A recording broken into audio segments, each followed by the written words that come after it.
என்னுடைய கையில் இருப்பது அல்லாஹு தஆலா முழு மனித சமூகத்திற்கும் அருளிய அல் குர்ஆன். நான் இப்போ குர்ஆனை தமிழ் டிரான்ஸ்லேட் பண்ணும்போது ஒரு வசனத்தை வாசிக்கக்கூடியதாக இருந்துச்சு.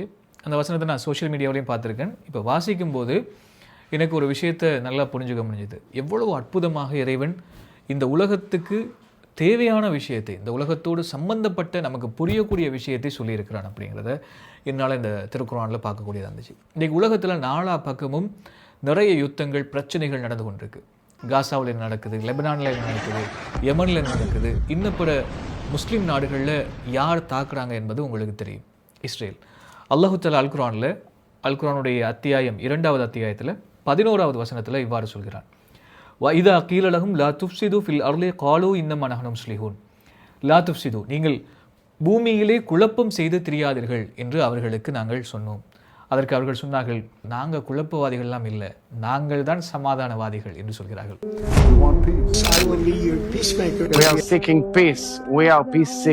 இந்த காணொலியை பார்த்தால் உங்களுக்கு புரியும். பூமியில் குழப்பம் செய்யாதீங்கப்பா என்று அவர்களிடம் சொல்லப்பட்டால், நாங்கள் குழப்பமெல்லாம் செய்யலை, நாங்கள் தான் சமாதானவாதிகள் என்று சொல்கிறார்கள்.